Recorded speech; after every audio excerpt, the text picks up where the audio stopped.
Hey, how you doing? It's your boy BrogiNaric back again with another review. And in this video, I'm going to be talking about No Time to Die, the recent James Bond film that came out, the final Daniel Craig James Bond era film, which recently came out in theaters and was directed by Carrie Joy Fukunaga, who's known for the Beast of No Nation. And this is going to be a non-spoiler review, but I'm going to get into spoilers later on in the video. So if you want to skip to those, the link, the timestamp will be in the description. So that'll be there for you. And before we get into this review, don't forget to like this video, share it, subscribe to the channel. Still growing, could use your help, and thanks for doing so. So this, like I said, the final of the Daniel Craig James Bond era, and I've been preparing myself for this movie because I hadn't seen most of the movies beforehand. I'd only seen like Casino Royale. So for the past 3 years since this was announced, maybe 2 years, I've been going back and rewatching various James Bond movies because a lot of them are on various streaming platforms. So I went back, I watched the Pierce Brosnan movies. I caught up on the Daniel Craig series. I watched some of the what's his name, Sean Connery movies and stuff like that. So I'm fairly well versed in the James Bond cinematic universe, or whatever the hell you want to call it. And I've discovered that I'm not really a James Bond fan. I'm more of a fan of the James Bond aesthetic or the James Bond tropes, but not necessarily a fan of the franchise particularly. That was one of the shocking things I realized as I watched more of the movies from the different eras. I'm like, I'm not really a fan of these, but I like some of the tropes and some of the things that it influenced. You know what I'm saying? Of the spy genre and big budget cinema and all of that. But that being said, I really enjoyed the Daniel Craig films. And as I went through the series and I got more excited to see this movie, and there was a lot of delays because of the pandemic. There was some writing issues. Daniel Craig didn't even want to do the damn movie, so it took a while for them to get a dump truck of money for him to hop back in. But it finally came out, and I have to say, I was pleasantly pleased with this damn movie. It was fucking fun. I loved it. I really did. I really enjoyed it. Really solid finale for the franchise, for the, like I said, the Daniel Craig era. A really solid James Bond movie. I've been seeing a lot of people complaining, saying the movie's boring or it's run of the mill or whatever. I'm not sure what movie they watched, or maybe they just had higher, like crazy high expectations for this film. I just wanted a James Bond movie that was fun and entertaining, and that's what the fuck I got. So I don't know what to tell you.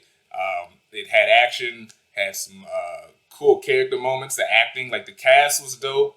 The sets were cool. Like I said, the story was cool too. Now the story wasn't, like I said, the story wasn't anything mind-boggling, but I don't think any of the James Bond movies, well, majority of the James Bond movies, I don't think the stories are anything that life-changing anyway. So I'm not exactly sure what some people were basing these expectations on. But out of the recent Daniel Craig era, I would probably put this. I can't put it past Casino Royale, and I probably can't put it past Spectre either. So it would probably be like in the third out of the five, which is still pretty good. But like I said, really good film. The synopsis is basically after Spectre, James Bond has been retired, and something happens, and he goes into even more of a lonely depression. And then there's this heist that happens where this special weapon is stolen, and James Bond is asked to come back into the spy world, and he has to clean up a mess from M. Kind of similar to Skyfall, where the M's in charge are kind of, their shady sides are starting to bite them in the ass, and they have to deal with this new threat that's trying to take out Spectre. It's a new threat that's secretly trying to take out Spectre, and Bond has to get back into the flow of things to try to save the world, and that's essentially what happens without getting into spoilers. But Daniel Craig is dope. I like him. He's in my top. I think he's in my top three favorite Bonds. For the longest, Roger Moore has been my favorite, and I got to go back and rewatch his movies. But I would still put him as favorite. Then I would put Sean Connery, and then Daniel Craig at third. Going back and watching the Pierce Brosnan movies, I realized I like Brosnan as Bond, but I didn't really like all of his movies. I like maybe like one and a half of his movies, um, and I haven't seen any most of the. I haven't only started seeing one of the Timothy Dalton films, but anyway, Daniel Craig is dope. Although it is funny, uh, it was pointed out that like in Skyfall, they show you how like old James Bond is and how he's not cut out for this. But then like the next two movies, he's just back to being a badass. It is what it is. Um, you also have Leah Sado as Madeline Swan, who is James Bond's new wife. She's a fine character. I'm not like in love with her character. I would say she's one of the sort of weaker. If there's any weaker element of this movie and the past movie is the relationship between Bond and Swan. It's not as engaging as the relationship between Bond and Vesper, and but it's not terrible, but it's not as engaging, you know. So if I had to point out like a weaker element, that would be it. But you get a little more into her backstory in this movie. Someone from her past is behind what's the driving threat in this film. We're also introduced to Nomi, played by Lashana Lynch, who was she's the new 007, and a lot of people were losing their fucking minds when they were like, "Oh my God, James Bond's a black woman that's going woke," but it's like she just has the code name, and that's all it is. She's just a new agent. She has his code name. There's some funny back and forth between James Bond and Nomi about her kind of being like, "Yeah, I'm the new 007. You got to get used to that type of shit," and it was fine. But it didn't go overboard, and she was dope in her action sequences. She was looking real good too. I gotta say, she was looking dope. Especially there's a moment when they're in Jamaica. Yeah, looking. Yeah, it was nice.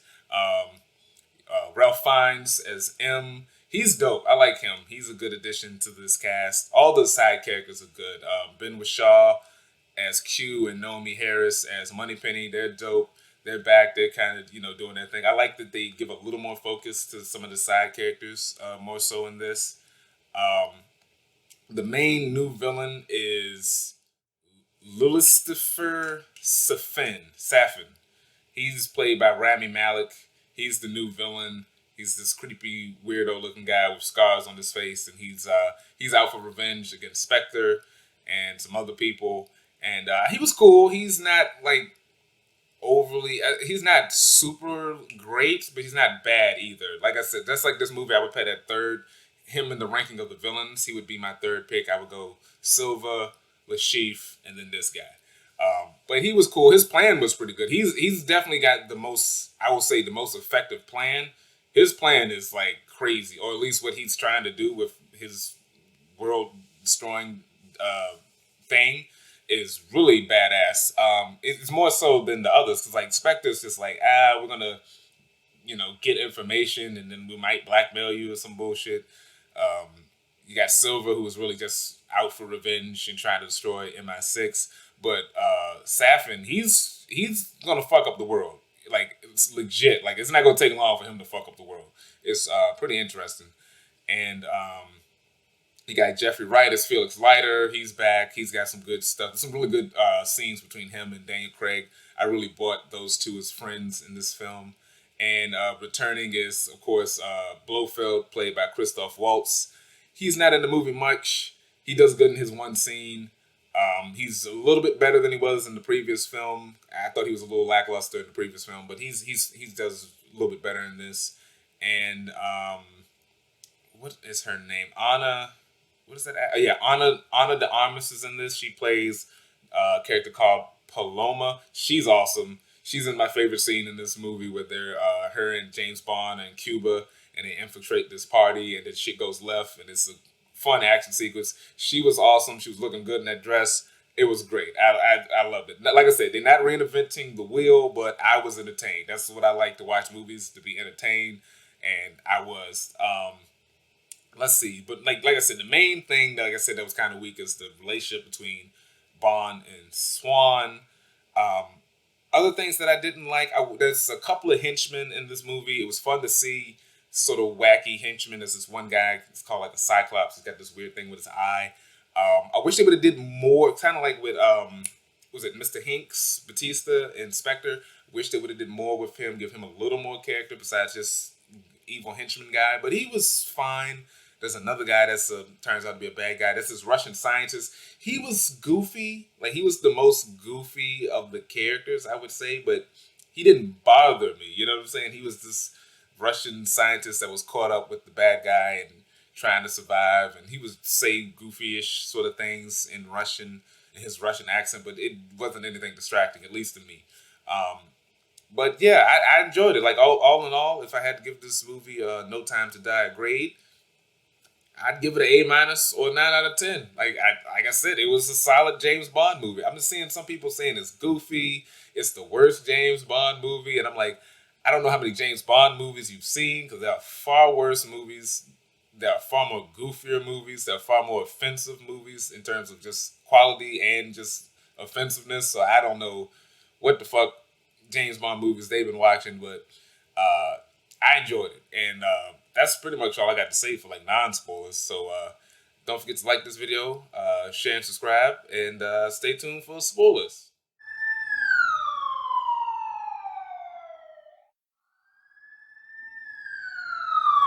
Okay, so now we're gonna get into spoilers for No Time to Die. The opening was cool. I love the little flashback to Swan and Rami Malek's character, which I got to figure out how old is Rami Malek in real life, and how old is that woman in real life? Because he looked like a grown ass man when he was trying to kill her, and she was like, I guess what, 10 or 9. So I don't know how old she's supposed to be in the present day, but so there might have been a weird age difference thing. I don't know, but it was cool him sneaking up on her, coming to kill her dad, because her dad is Mr. White, and he was part of Spectre, and he killed Saffron's family, so he was coming to kill Mr. White's family, but Mr. White wasn't there. Kills the mom. He's going to try to kill the daughter, but she gets away, falls in the ice on the little frozen lake, and then he saves her, and then that kind of leaves it to that. The whole bit with Bond and Swan in I think it was Italy was nice. I love that chase sequence with him and the Aston Martin. That was dope. Him releasing some of the gadgets and pull out the Gatling guns. Like, it's more like classic Bond.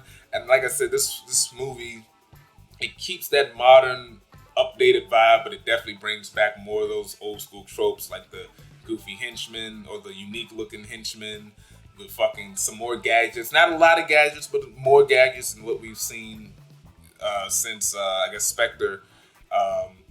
The villain with the world domination plot, like a legit world domination plot, not just like, oh, we're gonna control resources, or oh, we're just gonna spy on everyone and blackmail them. Like, no, this is like legit. Like, if this guy's not stopped, the world is fucked type of shit. Like, it was cool, and it was a little more grounded. It wasn't like, oh, I'm gonna steal some satellites and then I'm gonna hold the world for ransom. Like, he's not trying to hold the world for ransom. He's just trying to, get the bad people out, whoever he deems that is. And I kind of like the duality, the subtle duality. Well, not subtle, but the similarity between Bond and Saffron, similar to Silva and Bond, where Bond and Silva were both agents. Just one was screwed over and he wanted revenge. This one is two guys who are both killers trying to save the world. They just have two different methods about it. And Saffron's going to be a little more tactical, a little less collateral with his plan. Which, yeah, the whole nanites thing, when they were like, oh, he can basically create a tailor-made virus to take people out. I knew where that was going. Once he said that, I was like, he's going to do something where Bond is either going to accidentally touch Swan, or Swan's going to touch him, and one of them is going to be dying or might die. And I saw where that was going. What's the other thing? Bond in Jamaica was lit. Jamaica looked dope. That place he was living in was dope. Nomi, played by Lashana Lynch, I liked her. She was fine. Like, they probably could have did more with her, but it's like it's not her movie. It's Bond's movie, so I like the amount of time that she had. She's dope. The main thing I've only seen her in was Captain Marvel. I thought she was great in that. She was even better in this. She was looking great. She was dope in her action sequences. The little tit for tat between her and Bond was funny. Was charming at least. But yeah, she was cool. I was fine with her. She had the 007. They flying that in your face, but they didn't do overboard with it. So anyone who got their nuts in the bunch after hearing that she was the new 007, get a life. Ralph Fiennes was cool. The whole him stressing out because his plan to have this viruses falling apart was cool. Him kind of cracking under the pressure. I enjoyed that. There was that one cool moment when they, with the Spectre guys broke into that lab and they stole the virus stuff, and they had these weird devices that was like magnets. So when they jumped down, it was like repelling them, and then when they got to the red ones, it stopped them, and then it would turn green, so they would fall. That was cool. I wish they could have did more with that. That was I thought that was unique. I don't think I've ever seen anything like that before. That was pretty cool. Some other things. Yeah, okay, so Felix Leiter. Jeffrey Writer's Felix Leiter. He's dope. And I was super sad when he got shot in the stomach by that asshole. What was his name? Was it Austin? Logan Ash by Billy Magnuson.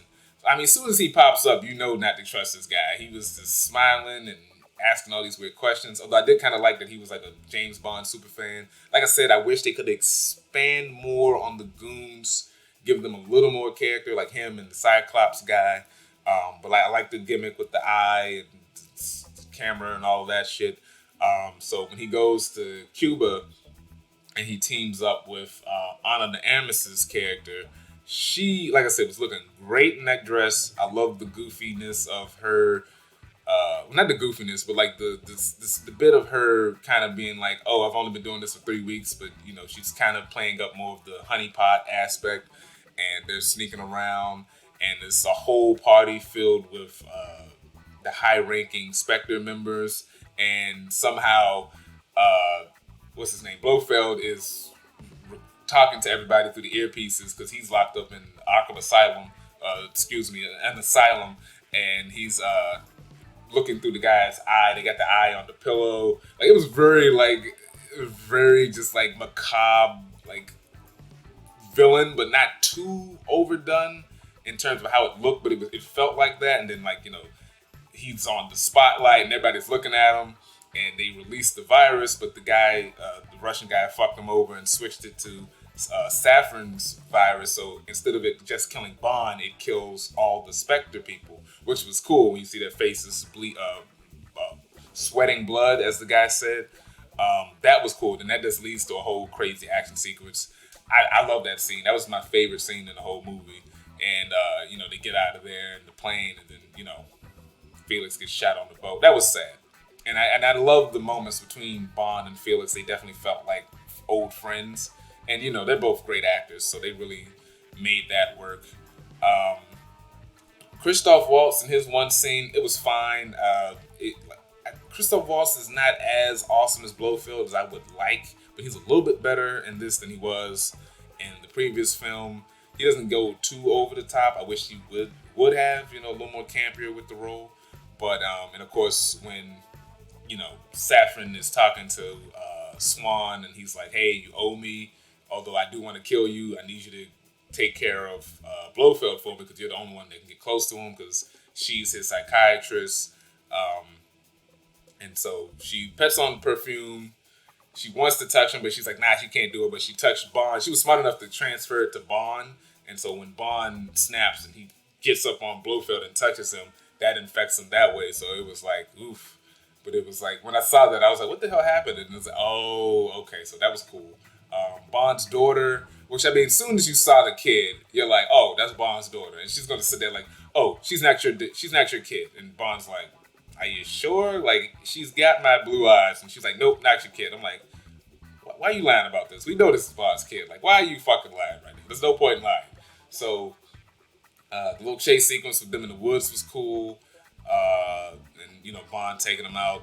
And then we get the whole thing with the teams up to go to the secret lair on the island. Like, I love that shit. Like, that's that's a trope from Bond that I do like, and they did it. They finally did it in this one. I mean, they kind of did it in Spectre, and it was okay. It wasn't as cool as this, at least in my opinion. That was even more of a sterilized version. This was more of a more stylized version. The way that that facility looked, and I don't know. I just like it. It just worked for me. Them sneaking around and shooting at people, and when she finds out that the little pool area is making the nanites or making the virus or something. I didn't quite get all of that. I guess they were making the virus in that little pool area and then weaponizing it in the lab or some shit. I think that was like they was like growing it in the pool or whatever. I don't know. The poison garden. I don't know what that is. I guess that's the thing. I don't know, but he was obsessed with that. Saffron was getting a little close with the kid, and I didn't know which way he was going with that because he was like he wanted to keep the kid as like payback, I guess, for her dad killing his family. So he's gonna take her daughter and raise her or something. It got a little weird. It got a little creepy, which I guess is kind of a good thing, but I didn't quite know what direction they was going with that. But I bought the intensity of that moment where they were face to face and he was pleading to him to like let the girl go, but then he like turns on him and shoots at him and all of that. Like I bought into that shit. I was all in on that.